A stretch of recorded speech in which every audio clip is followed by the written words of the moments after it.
శ్రీ గురుచరిత్ర అధ్యాయం 9. శ్రీ గణేశాయ నమః. శ్రీ సరస్వత్యై నమః. శ్రీ గురుభ్యో నమః. సిద్ధ సరస్వతి నామధారకునితో ఇంకా ఇలా చెప్పారు. శ్రీపాదుల రూపంలో అవతరించిన దత్తాత్రేయ స్వామి సాక్షాత్తు భగవంతుడు, సకల తీర్థ స్వరూపుడు అయినా కూడా సాధకులకు సన్మార్గం చూపటానికి ప్రతిరోజు 3 కాలాలలోనూ కృష్ణానదికి వెళ్ళి స్నానము, అర్ఘ్యము మొదలైన విధులన్నీ నిర్వర్తించుకొని మఠానికి తిరిగి వస్తుండేవాడు. ఎవరి కృపాదృష్టి వలన భక్తులకు గంగా స్థానఫలం కంటే కూడా ఎక్కువ పవిత్రత, పుణ్యము కలుగుతాయో అటువంటి స్వామికి నదీ స్థానం వలన కలగబోయే పుణ్యమేముంటుంది? ఆ గ్రామంలో ఒక చాకలివాడుండేవాడు. ఒకరోజు అతడు కృష్ణానదిలో బట్టలు ఉతుకుతుండగా శ్రీపాదస్వామి స్థానానికని అక్కడ వచ్చారు. ప్రశాంతత, దివ్య వర్చస్సుతో వెలిగిపోతున్న స్వామిని చూడగానే ఆ చాకలివాని హృదయంలో ఆయనపై అపారమైన భక్తి శ్రద్ధలు కలిగాయి. వారి రూపాన్ని చూస్తుంటేనే అతని మనస్సుకు ఎంతో శాంతి, చెప్పలేని ఆనందము కలుగుతున్నాయి. నాటి నుండి అతడు స్వామి నదీ స్థానానికి వచ్చినప్పుడల్లా దారిలో ఆయనకు సాష్టాంగ నమస్కారం చేసుకుంటుండేవాడు. ఒకరోజు అతడు నమస్కరించుకున్నప్పుడు శ్రీపాదస్వామి అతనితో, నాయనా, నీవు నిత్యము ఇంత శ్రద్ధాభక్తులతో నమస్కరిస్తున్నావు.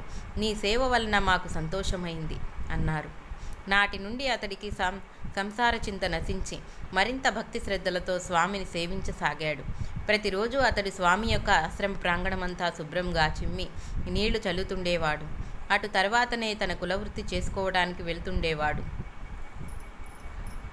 ఒక వసంత ఋతువుల్లో వైశాఖ మాసంలో ఒక రోజున స్వామి నవ్వుతూ అతనితో, ఒరేయ్, నువ్వు రాజువై జన్మించి రాజ్యమేలుతావురా అన్నాడు.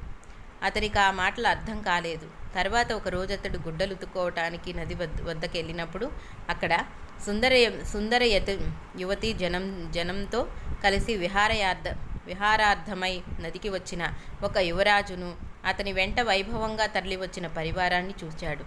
ఆ దృశ్యాన్ని చూచి అతడు సమ్మోహితుడై తాను నిరంతరం చేసుకునే నామస్మరణ మరిచి తన్మయుడై కొంతసేపు ఆ దృశ్యాన్ని చూస్తూ ఉండిపోయాడు.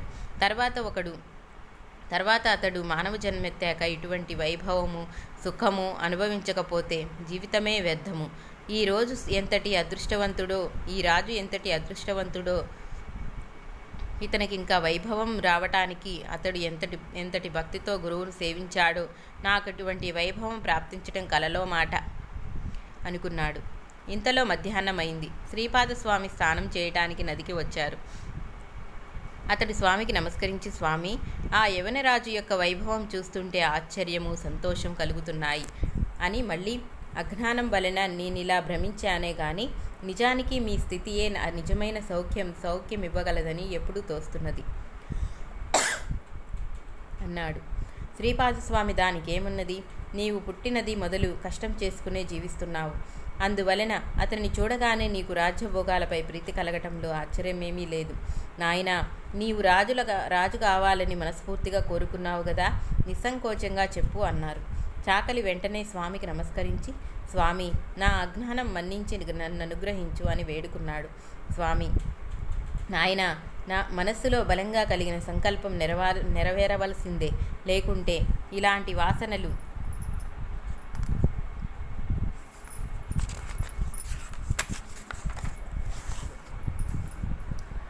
మిగిలి ఉన్నంతవరకు మళ్ళీ జన్మిస్తూనే ఉండవలసిందే.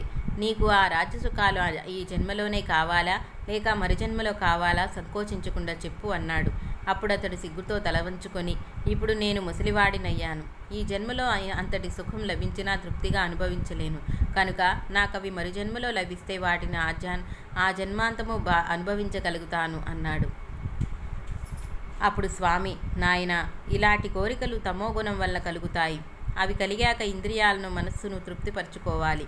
లేకుంటే మనస్సు నిర్మలమవక ఎన్నో జన్మలకు కారణమవుతుంది. నీలో రాజ్యకాంక్ష, సుఖలాలస బలీయంగా ఉన్నాయి. కనుక నీవు మరు జన్మలో మృధుర దేశంలో యవనరాజ వంశంలో జన్మిస్తావు అన్నాడు. అవి విని రజకుడు, స్వామి, మీరిచ్చిన వరం నాకు ఇష్టమైనదే, కానీ వచ్చే జన్మలో నాకు రాజ్యం లభించినా నన్ను మీకు దూరం చేయవద్దు. మీ యందు దృఢభక్తి ఉండేలా అనుగ్రహించు. అప్పుడు నాకు మతద్వేషం ఉండకూడదు అని వేడుకున్నాడు. శ్రీస్వామి, ఇప్పుడు నీవెట్టి వైభవం చూచావో అట్టిదే మరు జన్మలో పొందుతావు. అప్పుడు మేము అవతరించవలసిన అవసరం వస్తుంది. అప్పుడు మేము నరసింహస్వర సరస్వతి అనే సన్యాసి రూపంలో ఉంటాము. వృద్ధాప్యంలో నీకు నా దర్శనం అవుతుంది. తక్షణమే నీకు జ్ఞానోదయం అవుతుంది. భయం లేదు. ఇక నీవు వెళ్ళి రావచ్చు అని ఆశీర్వదించి ఒక వింతైన నవ్వుతో అతని వైపు చూచాడు. ఆ రజకుడు అక్కడికక్కడే క్రిందపడి మరణించాడు. శ్రీపాదుడు ఇలాంటి లీలలెన్నో చేసి భక్తులను అనుగ్రహిస్తూ కొంతకాలం కురువపురంలోనే ఉన్నారు. ఆయన నివాసం వలన ఆ కురవపురం ఎంతో ప్రసిద్ధికెక్కింది. ఒకప్పుడు ఆయన నేనింతవరకు అంబికకు జీవితాంతము శివపూజ చేస్తే మరుజన్మలో నా వంటి పుత్రుడు కలుగుతాడని ఆశీర్వదించాను. నాతో సమానుడు మరొకడు లేడు కనుక నేనే ఆమె గర్భావసాన అవతరించి నా మాట నిలబెట్టుకోవాలని తలచాడు. అటు తర్వాత ఒక ఆశ్వీజ మాసం కృష్ణపక్ష ద్వాదశి హస్తా నక్షత్రము నాడు శ్రీపాద శ్రీవల్లభుడు కృష్ణానదిలో మునిగి అంతర్హీనులై మరొక చోట వేరొక రూపంలో అవతరించారు. అయినప్పటికీ సూక్ష్మ రూపంలో ఇక్కడే ఉన్నారని తెలిపే సంఘటనలు ఎన్నో ఉన్నాయి.